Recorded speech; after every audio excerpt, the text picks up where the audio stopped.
Olá, seja bem-vindo a mais uma dose de história. Por mais que o título deste vídeo pareça um tanto quanto sensacionalista, os personagens e os fatos que contaremos são reais e históricos. Mas antes de conhecermos alguns zumbis haitianos, é bom que vejamos o que é o Haiti e como é a religião voodoo que está implicada nos principais acontecimentos históricos deste país caribenho. Haiti, junto com a República Dominicana, fazia parte daquela terra na qual desembarcou em 1492 Colombo e chamou de La Espanhola. Nessa terra habitava um povo nativo, os Arawaks, um povo feroz e que não se deixou subjugar pelos 39 homens que Colombo deixou na ilha. Ao retornar em 1493, Colombo achou os 39 mortos. Mas com a chegada de mais colonos, os Arawaks foram sendo dizimados, principalmente pelas epidemias. 100 anos depois da chegada de Colombo, os Arawaks tinham praticamente desaparecido. A parte oeste da ilha, que é onde fica o Haiti, ficou meio esquecida pelos espanhóis, o que deu a oportunidade aos franceses de estabelecerem ali a sua colônia. Em 1697, espanhóis e franceses assinaram o Tratado de Ryswick, pelo qual agora Saint-Domingue pertencia à França. Haiti começou a ser então uma colônia próspera, principalmente pelo amplo uso que os franceses faziam da mão de obra dos escravos africanos. A quantidade de escravos ao final do século XVIII chegava a ser de 500 mil, enquanto os franceses não chegavam nem aos 30 mil. Em 1789, as ideias da Revolução Francesa chegaram também ao Haiti, e em 1791 os escravos se rebelaram e começou uma sangrenta guerra contra os franceses. Um dos homens mais importantes neste contexto foi um negro católico chamado Toussaint de Louverture, que tinha lutado primeiro na Espanha e que em pouco tempo conseguiu, após também lutar nas forças francesas contra os ingleses, promulgar uma constituição que aboliu a escravidão. Porém, Napoleão mandou o seu exército e derrotou os homens de Louverture. Mas os revoltosos sempre voltavam a ter um líder, muitos deles violentos e impiedosos, alguns profundamente ligados ao voodoo, que era a religião trazida por seus ancestrais desde a África, principalmente de Benin. Sucessor de Louverture foi Jean-Jacques Dessalines, e foi com ele que o Haiti se tornou o primeiro país latino-americano a proclamar sua independência em 1º de janeiro de 1804, muito antes do Brasil. Ok, mas o que os zumbis têm a ver com essa história? Tem e muito! Após a independência do Haiti, o país nunca foi um paraíso, sempre dividido entre aqueles que tinham o poder e aqueles que não tinham basicamente nada. Mais de um século de instabilidade política, de domínio por parte de potências estrangeiras, concluíram na eleição em 1957 de François Duvalier, conhecido como Papa Doc, pelos seus conhecimentos medicinais, principalmente com ervas.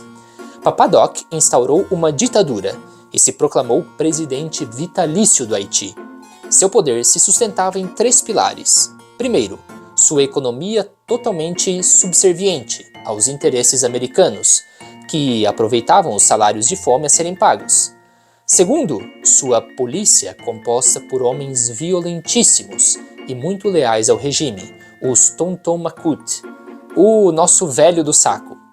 Assim como o velho do saco passava a noite roubando crianças, colocando-as dentro de seu saco para que nunca mais fossem encontradas, assim os Tonton Macoutes desapareciam com todos aqueles que ousavam criticar o governo duvalierista. Era um velho do saco para adultos. E a terceira base do seu governo era o voodoo. Papa Doc usava a religião voodoo para os seus próprios interesses políticos. Os sacerdotes do voodoo, os Ungans, eram todos pró-governo. Sua imagem era geralmente associada à do Barão Samedi, que é um dos principais Loas, o espírito dos mortos, encarregado da proteção dos cemitérios. E a cada ministro de Papadoc também era conhecido qual Loa, ou qual divindade voodoo, era o seu protetor.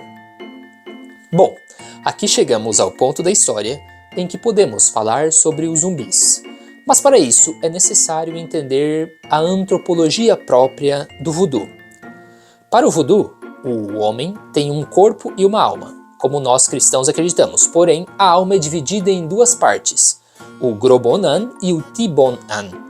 O Tibonan é aquela parte da alma na qual reside a liberdade, a deliberação, e portanto com a qual o homem pode escolher fazer o bem ou o mal. O castigo mais duro para a religião e a sociedade voodooísta que ela pode impor a alguém é exatamente o aprisionamento dessa parte da alma, o Tibonan, com que a pessoa perde a sua liberdade e se transforma literalmente em um zumbi. Apesar de ser uma prática muito perigosa e só podendo ser aplicada depois de um tribunal, é certo que muitas pessoas e até mesmo o governo do Valierista, primeiro com Papadoc e depois da sua morte com seu filho, Baby Doc, que continuou o governo do pai, usaram o ritual de zumbificação para interesses pessoais, transformando as pessoas em verdadeiros escravos. Mas toda essa história de zumbis era uma lenda, fora do Haiti, algo que pertencia talvez ao folclore haitiano, até que em 1985 Wade Davis, um antropólogo canadense, visitou a ilha em busca do milagroso pó zumbificante. Ali, Davis conheceu Narcisse Clairvius, um homem que tinha morrido em 2 de maio de 1962, depois de uma febre, e tinha sido enterrado no dia posterior. Mas em 1980, enquanto fazia suas compras no mercado, a irmã de Clairvius o encontrou vivo, caminhando entre os vivos. O ex-zumbi lhe contou como, após o seu enterro, um bokor, que é uma espécie de bruxo do voodoo, o desenterrou e o manteve como escravo durante 2 anos. Em 1964, um dos zumbis, pois eram muitos os zumbis naquela fazenda, matou o senhor e Clairvius pôde escapar. Teria vagado durante 15 anos em busca da família. Davis fez uma série de investigações entre aqueles que conheciam Clairvius, e todos eram unânimes em afirmar que aquele realmente era ele, e que tinha morrido realmente em 1962. Este é o único caso registrado de um zumbi que tenha recuperado a consciência. Segundo Max Beauvoir, um dos maiores representantes do voodoo haitiano, teria sido zumbificado por uma questão de justiça familiar, pois queria vender um terreno do qual dependiam muitas famílias, e sem essas terras, aquelas pessoas seriam entregues à miséria. Por isso, o irmão de Clairvius teria contratado um bokor para realizar o ritual de zumbificação. Ok, mas como se transforma uma pessoa em zumbi? Segundo o mesmo Max Beauvoir, a zumbificação precisa de elementos materiais e espirituais. A parte material seria um pó, cuja substância essencial é a tetratodoxina, um anestésico 300 vezes mais potente que a morfina. O bokor espalharia o pó em algum lugar onde a pessoa vai passar. O pó, em contato com o corpo da pessoa, diminui a atividade metabólica até níveis imperceptíveis, fazendo com que a família e mesmo os médicos tenham certeza que a pessoa está morta. Após o enterro, vem a parte espiritual. O bokor desenterra a pessoa através de um ritual onde pede ao Barão Samedi que o morto volte ao mundo dos vivos e o transforma em um escravo. Um escravo, para ser sincero, bem ruinzinho, pois só faz o que o senhor lhe manda, mas de maneira meio ausente, meio abobada. A maioria dos zumbis conhecidos morrem em pouco tempo. Exceção foi Clairvius, que não só se deszumbificou, mas ainda casou e levou uma vida normal. Espero que você nunca se encontre por aí caminhando na rua com um zumbi. Bom, esse é o vídeo de hoje. Se você tem alguma dúvida ou alguma sugestão, comente aqui nos comentários aqui embaixo a sua dúvida, algum vídeo que você queira, algum tema que você queira ser tratado neste canal. E nos vemos na próxima. Não esqueça de se inscrever no canal e deixar o seu like. Até mais!